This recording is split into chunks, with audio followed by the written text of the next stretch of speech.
שלום וברכה מוריי ורבותיי, והנה שאלה שלכם. איך אני יכול לדעת האם האמונה שלי היא אמונה אמיתית או סתם עצלות שכאשר נדרש ממני לעשות משהו אני אומר אין צורך, השם יעזור והוא כבר יטפל לי בעניינים. שימו לב טוב מוריי ורבותיי, מבחן האמונה האמיתי הוא לא כאשר נוח לך לסמוך על הקדוש ברוך הוא, אלא דווקא כאשר לא נוח לך.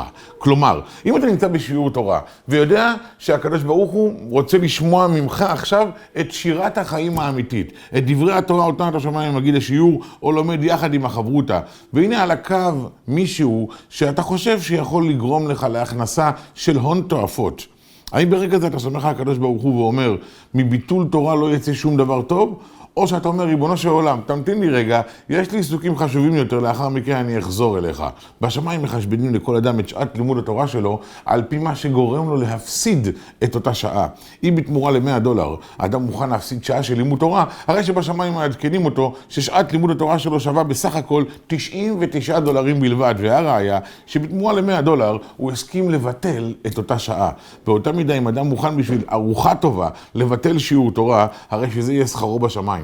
מי שלעומת זאת אומר, ריבונו של עולם, יש לי כאן שיחה שלא נענתה, ונראה שיש כאן מישהו שאני יכול להרוויח דרכו אפילו כמה מיליונים, ואני לא עושה זאת בגלל ששיעור תורה קודם לכל דבר אחר, כי אני יודע שהכל ממך יתברך, ואם ציווית אותי לקבוע עיתים לתורה, הרי ששום נזק וצער לא יצאו מזה, אלא להפך, אך ורק טובה וברכה.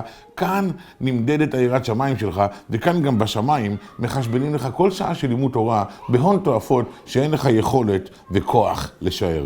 כלומר, כאשר אתה נמצא במצוקה, ואתה יודע לכאורה להרוויח למרות האמונה שלך בקדוש ברוך הוא, ונגד אותה אמונה, הרי שאז המבחן האמיתי קובע היכן אתה נמצא ומהי רמת האמונה שלך.